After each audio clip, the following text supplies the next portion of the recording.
الحمد للہ وکفى وسلام علی عباده الذین اصطفى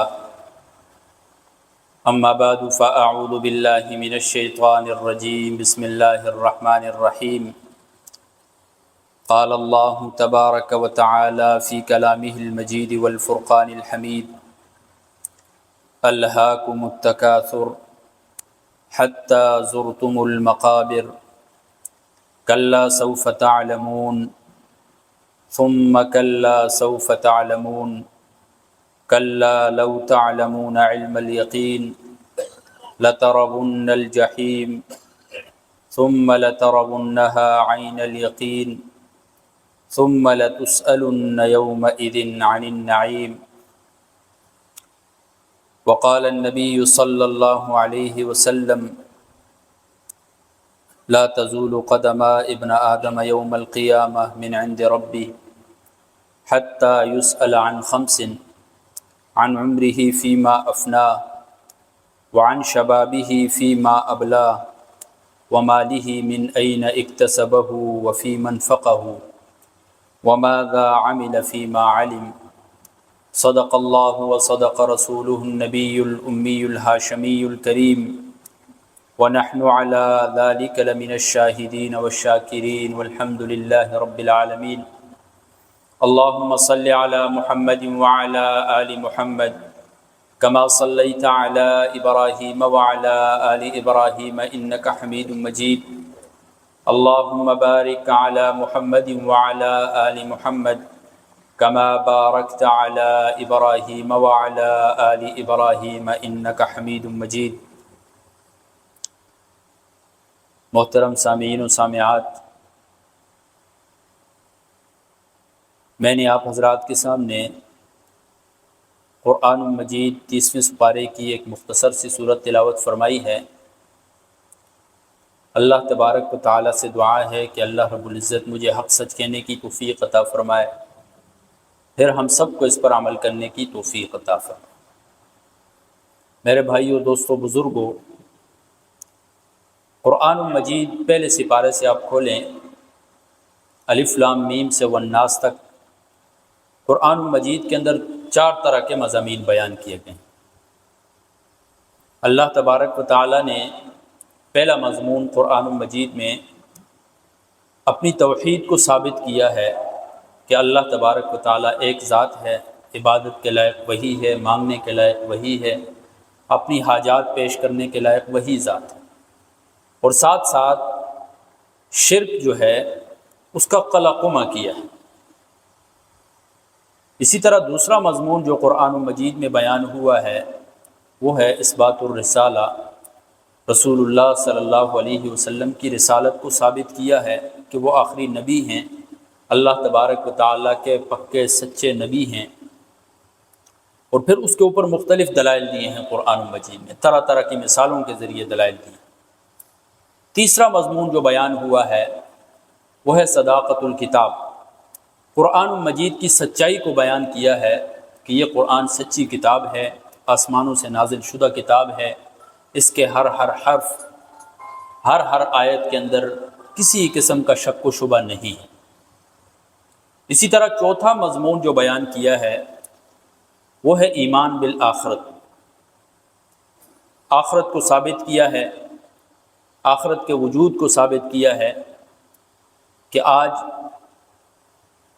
یوم العمل ہے، کل یوم الجزاء آنے والا ہے. ایک دن ایسا دن آنے والا ہے کہ جس میں اللہ تبارک و تعالی انسانوں کو ان کے اعمال کا بدلہ دے گا. اگر اس نے اچھے اعمال کیے تو اچھا بدلہ ملے گا، برے اعمال کیے تو برا بدلہ ملے گا. تو اس مضمون کو بھی اللہ تبارک و تعالی نے قرآن مجید کے شروع سے بیان کیا ہے. وَبِالْآخِرَةِ هُمْ يُوقِنُونَ. اور پھر 30ویں سپارے میں آ کر جہاں قرآن مجید اپنے اختتام کی طرف جا رہا ہے، دوبارہ سے ایک مختصر سی صورت کے اندر اس مضمون کو دوبارہ لائیں اللہ تبارک و تعالی، اور یاد دہانی کرائی ہے، مختصراً پورے مضمون کو بیان کیا ہے. تو سورۃ التکاثر ایک رکوع پر مشتمل ہے، 8 آیاتیں ہیں اس میں. مرکزی مضمون اس سورت کا یہ ہے کہ اللہ رب العزت اس صورت کے اندر دنیا کی بے رغبتی کو بیان کر رہے ہیں اور آخرت کی طرف رغبت دلا رہے ہیں۔ اللہ تبارک و تعالی فرماتے ہیں الہاکم التکاثر، غافل کر دیا تمہیں کثرت کی طلب نے، حتیٰ یہاں تک کہ زرتم المقابر، تم نے زیارت کر لی قبروں کی، تم قبروں تک جا پہنچے۔ الہاکم التکاثر، غافل کر دیا تمہیں کثرت کی طلب میں ایک دوسرے پر فخر کرنے، یہاں تک کہ تم موت کے قریب جا پہنچے۔ الہاکم التکاثر، غافل کر دیا تمہیں مال کی کثرت کی حرص اور لالچ نے، یہاں تک کہ آپ کی زندگی کا اختتام ہو گیا۔ کلا، خبردار، سوف تعلمون، ان قریب آپ جان لیں، ثم کلا سوف تعلمون، پھر خبردار ان قریب تم جان لو گے۔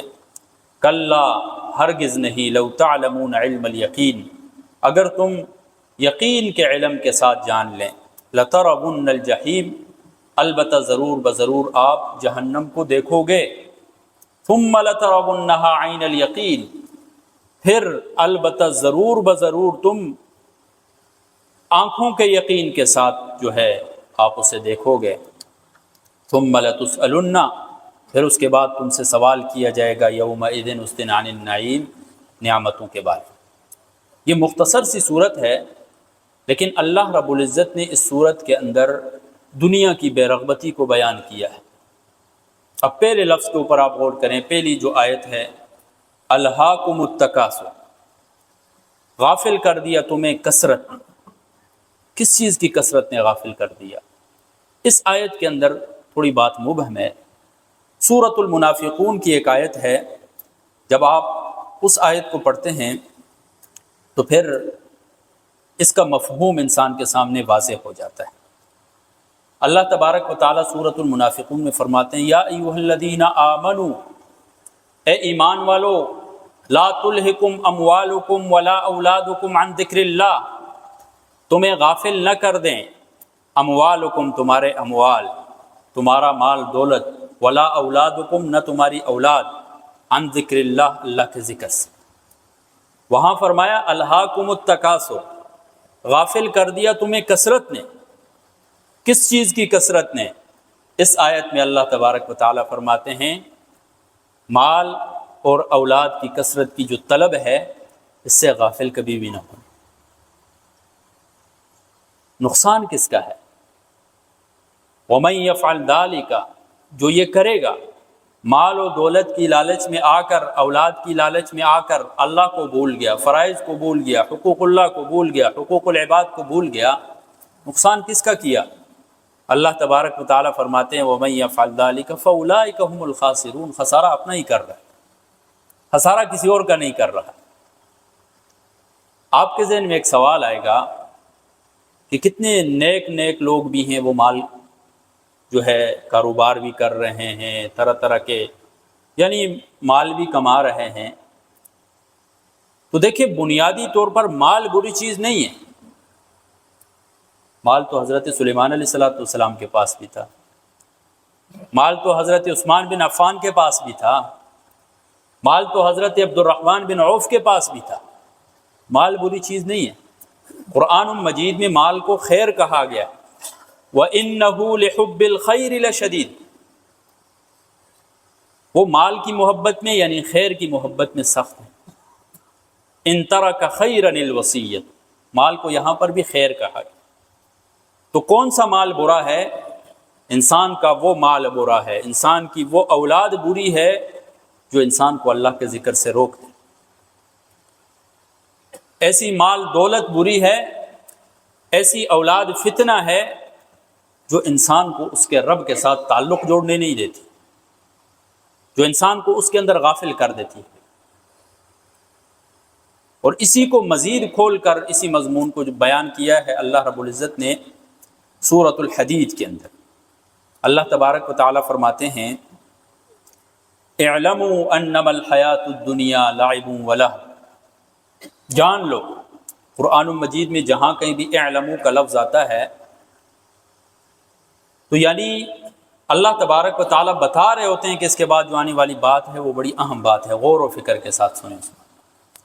اعلموا انما الحیات الدنیا لعب ولہو، جان لو کہ بے شک دنیا کی زندگی جو ہے لعب، یہ کھیل ہے، ولہو، تماشا ہے، وزینت، اور ایک وقتی خوبصورتی ہے، وتفاخر بینکم، اپنے درمیان ایک دوسرے کے اوپر فخر کرنے کا سبب ہے یہ دنیا، وتکاثر فی الاموال والاولاد، اور کثرت کا سبب ہے مال میں اور اولاد۔ وہاں پر کہا الہاکم التکاثر، تمہیں غفلت میں نہ ڈال دے کثرت کی طلب۔ اس آیت میں فرما رہے ہیں کہ یہی دنیا کی زندگی جو ہے وتکاثر فی الاموال والاولاد، مال کی کثرت کی جو طلب ہے، اسی طرح اولاد کی جو کثرت کی طلب ہے، یہ دنیا کی زندگی ہے اور یہ کھیل کود تماشا ہے۔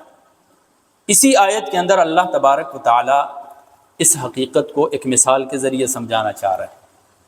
فرماتے ہیں کمثل غیث اعجب الکفار، یہ دنیا کی زندگی اس بارش کی طرح ہے اعجب الکفار، جو کسان کو تعجب میں ڈال دیتی ہے۔ اعجب الکفار نباتہ، جب بارش برستی ہے زمین پر، ہریالی جو ہے وہ سبزہ اگ جاتا ہے، وہ حیران ہو جاتا ہے۔ ثم یہیج، پھر وہ سوکھ جاتا ہے۔ فتراہ مصفرا، وہ زرد پڑ جاتی ہے کھیتی۔ ثم یکون حطاما، پھر وہ چورا چورا ہو جاتی ہے۔ یہی دنیا کی زندگی کی مثال ہے میرے بھائی۔ انسان پیدا ہوتا ہے ایک ناپاک نطفے سے پیدا ہوا، بچہ ہوتا ہے، اسے دنیا پوری کھیل کود ہی نظر آتی، حتیٰ کہ کوئی بندہ اگر نماز بھی پڑھ رہا ہو تو بچہ سمجھ رہا ہوتا ہے یہ کھیل کود کھیل رہا، اور جب تھوڑا سا بڑا ہو جاتا ہے وزینت، پھر یہ خوبصورتی ہے، اور وقتی خوبصورتی ہے کہ ایک نوجوان جو ہے وہ اپنی نوجوانی کی حالت میں خوبصورتیوں کے اندر لگا رہتا ہے، کبھی اپنے آپ کو سجا رہا ہے، کبھی اپنے دنیاوی اسباب کو سجا رہا ہے، وہ اپنی جتنی بھی جوانی ہے وہ ان خوبصورتیوں کے اندر گزار دیتا ہے۔ خوبصورت گاڑی آ جائے، خوبصورت گھر آ جائے، خوبصورت بیوی آ جائے، خوبصورت اولاد ہو جائے، اسی خوبصورتی کے پیچھے لگا رہتا ہے۔ اور جب تھوڑا سا مزید بڑا ہوتا ہے، اپنی اولاد پیدا ہو جاتی ہے، وتفاخر بینکم، پھر اپنے چچا زادوں کے ساتھ یا رشتہ داروں کے ساتھ فخر میں مبتلا ہو جاتا ہے، میرے پاس فلاں طرح کی گاڑی ہے، فلاں طرح کا مال ہے، فلاں طرح کی جائیداد ہے۔ اسی طرح اپنی اولاد پر بھی فخر کرتے ہیں، وتکاثر فی الاموال والاولاد، اور اسی طرح مال کی کثرت پر ایک دوسرے میں فخر کر رہے ہوتے۔ اللہ تبارک و تعالی اسی حقیقت کو جو ہے آشکارا کرتے ہیں کہ جس طرح وہ کھیتی جو ہے شروع میں ہری بھری تھی، سرسبز و شاداب تھی، ثم یکون حطاما، پھر وہ چورا چورا ہو گئی۔ انسان انہی چیزوں میں لگا رہتا ہے کہ موت آ جاتی ہے، انسان پتہ بھی نہیں چلتا ہے۔ انسان، ایک شخص آیا اور اس نے 2 کھوپڑیاں اپنے ہاتھ میں اٹھائی ہوئی تھی، اور ان 2 کھوپڑیوں کو آپس میں مارا رسول اللہ صلی اللہ علیہ وسلم کے زمانے میں، تو وہ چورا چورا اس سے نیچے گرنے لگا۔ تو اس نے کہا من یحیی العظام وہی رمیم، ان ہڈیوں کو کون زندہ کرے گا، یہ تو چورا چورا ہو چکی ہے۔ اللہ تبارک و تعالیٰ نے فرمایا اپنے حبیب سے، اے پیارے حبیب اس سے کہیے قل یحییھا الذی انشأھا اول مرہ، اسے وہی ذات زندہ کرے گی جس نے پہلے اسے پیدا کیا تھا، وہ ہر چیز پر قادر ہے۔ تو انسان اس کثرت کے اندر لگا رہتا ہے میرے بھائی، یہی کثرت جو ہے انسان کو غفلت میں ڈال دیتی ہے۔ ایک حدیث شریف کا مفہوم ہے، رسول اللہ صلی اللہ علیہ وسلم فرماتے ہیں یحرم ابن آدم، ابن آدم جو ہے، آدم کا بیٹا، وہ بڑھاپے کی طرف جاتا ہے، لیکن وَيَشُبُّ خَصْلَتَان، دو چیزیں جو ہیں اس میں جوان ہو جاتی ہیں، الحرص علی المال والحرص علی العمر، ایک مال کے اوپر حرص اور دوسرا عمر کی جو حرص ہے۔ 100 سال سے اوپر عمر ہو گئی ہوگی، آپ اس کے پاس جائیں تو اس کی خواہش یہی ہوگی بس دعا کریں جی میں چلنے پھرنے کے قابل ہو جاؤں۔ انسان کا ایک پاؤں قبر میں ہوگا پھر بھی اپنی عمر کی حرص ہوگی، جتنا مال آ جائے پھر بھی مزید مال کی حرص ہوگی۔ رسول اللہ صلی اللہ علیہ وسلم فرماتے ہیں لو کان لابن آدم وادیان من ذہب، اگر کسی شخص کے پاس 2 وادیاں سونے کی ہو جائیں، پہاڑوں کے درمیان جو جگہ ہوتی ہے اسے وادی کہا جاتا ہے، 2 وادیاں اس کے پاس سونے کی ہو جائیں، لبتغى ثالثا، تو تیسرے کی خواہش کرے، تیسرے کی تلاش میں نکل جائے گا، اس پر کبھی بھی اکتفا نہیں کرے۔ ایک اور حدیث میں فرمایا کہ انسان کہتا ہے مالی مالی، میرا مال میرا مال، جبکہ اس کا مال وہی ہے جو اس نے اب پہن لیا، کھا لیا یا اللہ کے راستے میں خرچ کر، باقی تو اس کا مال ہے ہی نہیں۔ ایک اور روایت کا مفہوم ہے، رسول اللہ صلی اللہ علیہ وسلم نے سوال کیا صحابہ سے، کیا آپ میں کوئی پسند کرے گا کہ وہ اپنے عزیز و اقارب کے مال جو ہے اس کو اپنے لیے لے لے؟ تو صحابہ نے فرمایا کوئی ہم میں ایسی کوئی حرص نہیں رکھتا ہے کہ اپنے عزیز و اقارب کا مال جو ہے وہ اپنے پاس جمع کرتا رہے۔ رسول اللہ صلی اللہ علیہ وسلم نے فرمایا آپ میں سے ہر ایک جو ایسا کر رہا ہے، آپ کے پاس جو مال ہے وہ کس کا ہے؟ وہ وارثوں کا ہے، وہ عزیز و اقارب کا ہے، وہ آپ کا نہیں ہے۔ انسان دوسرے کے مال کو جمع کر رہا ہے اپنے پاس، اس کے جمع کرنے میں نہ حلال کی تمیز نہ حرام کی تمیز، طرح طرح کے جھوٹ بول کر مال کو جمع کر رہا ہے، جبکہ وہی مال اس کے پاس سے رہ جائے گا اور اکیلا اس نے اس دنیا سے رخصت ہو جانا۔ اسی وجہ سے رسول اللہ صلی اللہ علیہ وسلم فرماتے ہیں لا اخشى علیکم الفقر، میں تمہارے اوپر فقر و فاقہ سے نہیں ڈرتا کہ ایک آدمی کے اوپر فقر و فاقہ آ گیا، فقر و فاقہ آیا ہے تو کم از کم دین تو اس کا باقی رہے گا، ولکن اخشى ان تسقط علیکم الدنیا، اس بات سے ڈرتا ہوں کہ تمہارے اوپر دنیا انڈھیل دی جائے گی اور تم غافل ہو جاؤ گے دنیا میں لگ کر اور دین کو بھول جاؤ گے۔ رسول اللہ صلی اللہ علیہ وسلم سے پوچھا گیا کون سا آدمی اچھا ہے؟ فرمایا من طال عمرہ وحسن عملہ، وہ شخص اچھا ہے جس کی عمر لمبی ہو اور اعمال اچھے ہوں۔ اور فرمایا من اشر الناس، لوگوں میں سب سے بدترین کون ہے؟ رسول اللہ صلی اللہ علیہ وسلم نے فرمایا من طال عمرہ وساء عملہ، جس کی عمر تو لمبی ہے لیکن اعمال سارے کے سارے برے ہیں، اچھے اعمال نہیں ہیں، اعمال نامہ خالی ہے، زرخیز نہیں ہے، تو گویا کہ اس نے اپنی پوری زندگی جو ہے وہ ضائع کر، اچھا انسان نہیں بن سکا۔ تو انسان اس دوڑ میں لگا رہتا ہے، مال و دولت کی کشمکش میں لگا رہتا ہے، حتی زرتم المقابر، یہاں تک کہ قبروں کی زیارت کر لیتا ہے۔ اب اس کے مختلف معنی بیان کیے ہیں۔ ایک معنی اس کا یہ بیان کیا جاتا ہے، تفسیر کبیر میں امام فخر الدین رازی رحمہ اللہ لکھتے ہیں مکہ کے اندر 2 قبیلے تھے، ایک تھا بنو عبد مناف اور دوسرا بنو سہم۔ وہ آپس میں جو ہے فخر کر رہے تھے، ایک کہہ رہا تھا میرے قبیلے میں نوجوان زیادہ ہیں، دوسرا کہہ رہا تھا میرے قبیلے میں زیادہ ہیں۔ تو انہوں نے کیا کیا، مردم شماری شروع کی، گننا شروع کیا، تو بنو عبد مناف کے جوان زیادہ نکلے، تو انہوں نے نعرے بازیاں اور خوشیاں منانا شروع کر دی۔ بنو سہم نے جب دیکھا کہ ہمارے افرادی قوت کم ہے تو انہوں نے کہا ایسے نہیں چلے گا، قبرستان کی طرف گئے اور کہا کہ ہمارے یہ دیکھیں، یہ اپنی جوانی میں ایسا تھا، یہ اپنی جوانی میں ایسا تھا، یہ اپنی جوانی میں ایسا تھا، یہاں تک کہ جب زندہ ختم ہوئے تو مردوں کی طرف چلے گئے فخر کرنے میں۔ اسی حقیقت کو بیان کر رہا ہے الہاکم التکاثر، کثرت کی طلب نے تمہیں غفلت میں ڈال دیا، یہاں تک کہ تم قبروں پر بھی جا کر گننا شروع کر دیا اپنے مردوں کو۔ ایک معنی یہ بیان کیا جاتا ہے کہ مال کی حرص اور لالچ نے تمہیں غفلت میں ڈال دیا، اتنے مگن ہو گئے دنیا میں، حتی زرتم المقابر، یہاں تک کہ خود موت کے قریب ہو گئے، خود موت کے منہ میں چلے گئے۔ تو میرے بھائیو، دوستو، بزرگوں، آج کی زندگی میں ہم دیکھیں تو ہم بھی اس غفلت میں پڑے ہوئے ہیں۔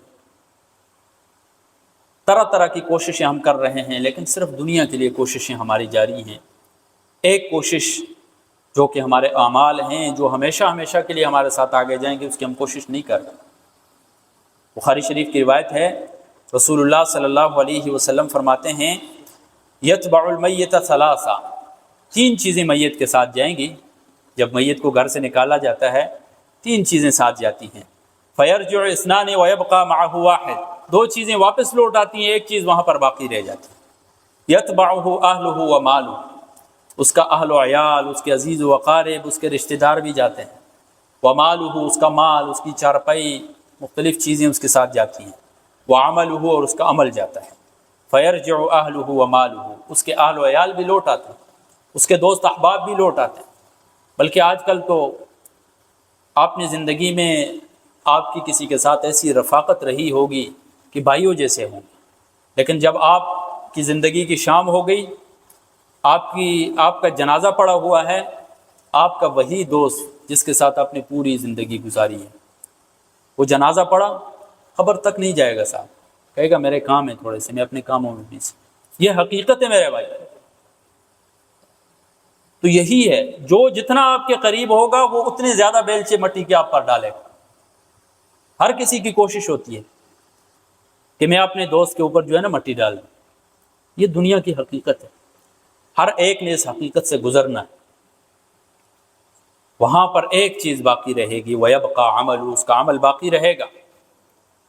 اگر اس نے اچھے اعمال کیے اس دنیا میں تو وہ پھر جنت کی خوشبوئیں وہاں پر محسوس کرنا شروع کر دے گا، اور اگر برے اعمال کیے اس نے، مال و دولت کی دوڑ کے اندر غفلت میں پڑ گیا، دین کو بھول گیا، فرائض کو بھول گیا، اچھے برے کی تمیز کو بھول گیا، حلال حرام کی تمیز کو بھول گیا، وہی قبر جو ہے اس کے اوپر تنگ کر دی جائے گی، اتنی تنگ کر دی جائے گی کہ اس کی پسلیاں ایک دوسرے میں دس جائیں گی۔